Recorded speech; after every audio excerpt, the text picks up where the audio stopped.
Je suis Laure Bonatti et je suis Mathilde Villon et nous sommes toutes les deux vétérinaires, consultantes en médecine du comportement.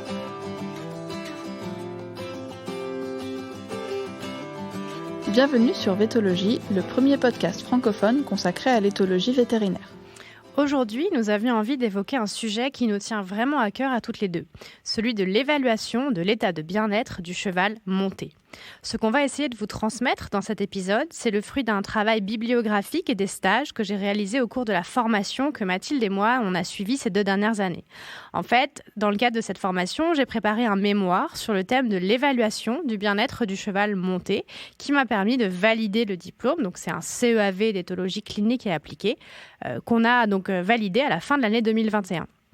Donc, cet épisode, c'est une compilation de différentes études et de pistes pour avancer sur ce sujet passionnant.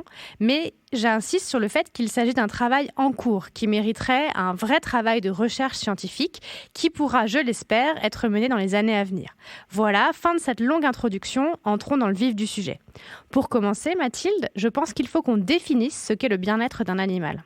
Alors, on utilise une définition qui est reconnue par tous les éthologues et les vétérinaires qui travaillent sur ce sujet. Cette définition, donnée par l'ANSES en 2018, dit que le bien-être d'un animal, c'est l'état mental et physique positif de l'animal, lié à la satisfaction de ses besoins physiologiques d'une part et comportementaux d'autre part, et de ses attentes.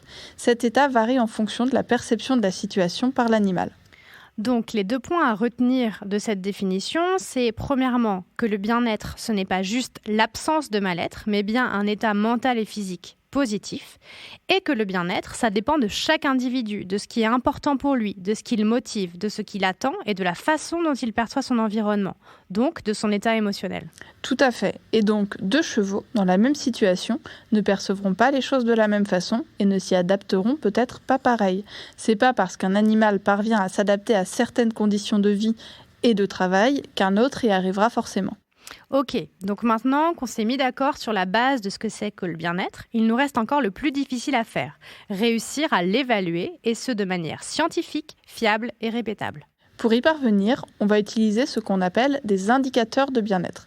Un indicateur, c'est une observation, une donnée, une mesure qui va nous permettre d'obtenir une information sur l'état de bien-être de l'animal. On peut utiliser des indicateurs chevaux-centrés, basés sur l'observation directe de l'animal, par exemple la position de ses oreilles, ou des indicateurs environnementaux. Pour le cheval monté, on pourrait citer le niveau de serrage de la muserolle et le nombre de centimètres libres entre la tête du cheval et la muserolle du filet. Ce qui importe, c'est que les indicateurs que l'on choisit soient spécifiques de ce que l'on étudie, stables dans le temps, faciles à observer et répétables entre plusieurs observateurs différents. Et bien sûr, ils doivent être validés scientifiquement. Ça paraît simple comme ça, mais en pratique, c'est compliqué d'être sûr que c'est bien l'état de bien-être que l'on mesure et que cette mesure est bien reproductible. D'ailleurs, Laure, lorsqu'il s'agit de mesurer l'état de bien-être du cheval monté, pour l'instant, aucun indicateur n'a été validé. Tout à fait. Bien sûr, on a des pistes, des idées de ce qu'il faut regarder. Mais à l'heure actuelle, il n'existe aucun outil validé qui permette d'évaluer le bien-être d'un cheval avec un cavalier sur le dos. L'outil dont on dispose permet d'évaluer l'état de bien-être d'un groupe de chevaux dans leur lieu de vie. Pour ça, je vous renvoie au protocole Cheval Bien-être qui a été développé par l'IFCE, donc l'Institut français du cheval et de l'équitation. Ils ont même sorti une application sur smartphone qui vous permet de tester sur votre cheval. Et ils ont aussi d'ailleurs un podcast qui s'appelle Parlons Cheval et il y a un épisode où ils évoquent ce sujet. Donc comme d'habitude, on vous mettra les liens en description de cet épisode et sur notre page Insta. Oui, et on sait d'ailleurs qu'il existe des liens entre un état de mal-être d'un cheval au box et sa perception du travail monté.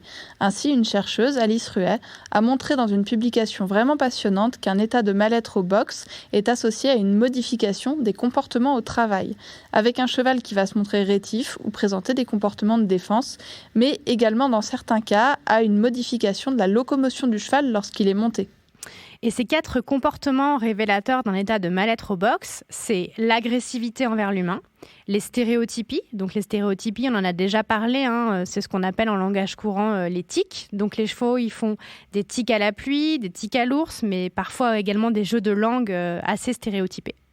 Il y a également l'hypervigilance ou au contraire l'insensibilité à l'environnement, c'est-à-dire un état de résignation dans lequel les chevaux restent au fond de leur box sans réagir aux différents stimuli de l'environnement. Donc si vous voyez un cheval de votre écurie présenter l'un de ces signes, voire plusieurs, il est urgent de se demander ce qui ne va pas pour lui. Ok, donc Laure, on a défini ce que c'est que le bien-être. On sait que les chevaux pas bien dans leur lieu de vie, au box, ont une perception négative de l'équitation. Mais comment faire pour savoir exactement si mon cheval se sent bien quand je lui monte dessus ? C'est compliqué. Déjà, je pense que se poser la question, c'est accepter de remettre en cause de nombreuses pratiques potentiellement très contraignantes, inconfortables, voire carrément douloureuses, et qui sont inhérentes à une certaine équitation dite classique. Il ne s'agit pas de tout rejeter en bloc. Moi aussi, je monte à cheval et j'utilise ces outils. Il s'agit par contre de s'interroger sur cet usage, de le discuter et de réaliser qu'il peut être source d'inconfort pour nos animaux. Les outils dont je parle, c'est bien sûr le mors dans la bouche du cheval, le filet sur sa tête, la muserolle autour de sa bouche, la selle sur le dos et bien sûr les cravaches, éperons et autres enraînements.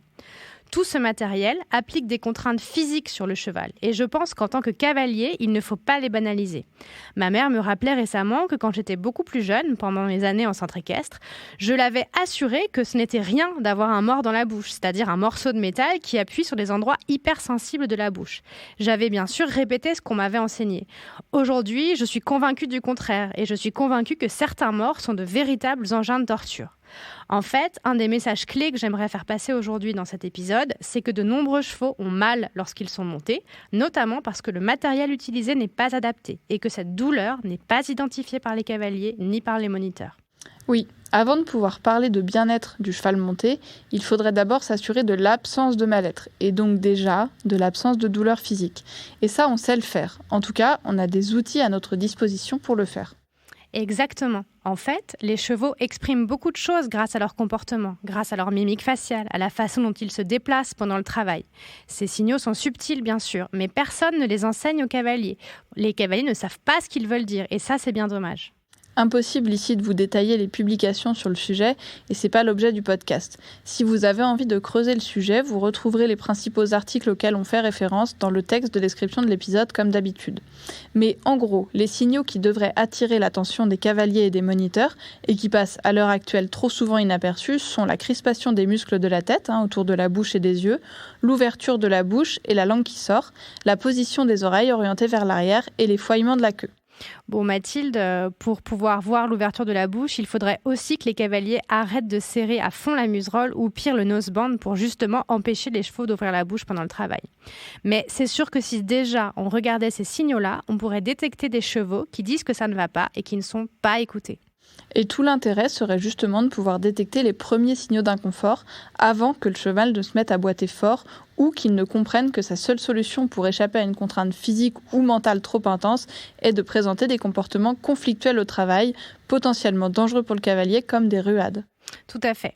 Alors j'insiste, on n'en est qu'au balbutiement de l'évaluation du bien-être du cheval monté et il nous reste une montagne à franchir avant de disposer d'un outil fiable, répétable et validé qu'on pourrait mettre dans une appli sur le smartphone des cavaliers. Mais déjà, on pourrait essayer de remettre en question des pratiques d'équitation potentiellement douloureuses pour l'animal et commencer à observer nos chevaux, leur mimique faciale, la position des oreilles et la queue. Et puis, on pourrait aussi arrêter de supposer qu'un cheval qui présente des comportements gênants au travail, des comportements de défense ou des comportements conflictuels, est un cheval caractériel ou mal élevé. Les chevaux ne nous veulent pas de mal, ils ne cherchent pas à nous embêter, ils ne mettent pas en place des stratégies pour nous nuire. Non, les chevaux font ce qu'ils peuvent. Ils essaient de s'adapter aux conditions de vie qu'on leur propose, et qu'on leur impose même, et qui sont parfois très éloignées des besoins de leur espèce.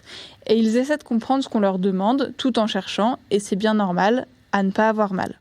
Sur ce, j'espère que cet épisode vous a plu et qu'on aura encore l'occasion d'aborder ce sujet complexe mais passionnant dans Vétologie. Comme toujours, vous pouvez nous écrire sur vetologie.podcast@gmail.com, nous contacter via notre page Instagram et nous envoyer vos remarques ou vos suggestions. Et si vous aimez notre podcast, abonnez-vous et mettez-nous des étoiles sur votre plateforme d'écoute préférée. Et surtout, partagez-le autour de vous. On se retrouve très vite sur Vétologie.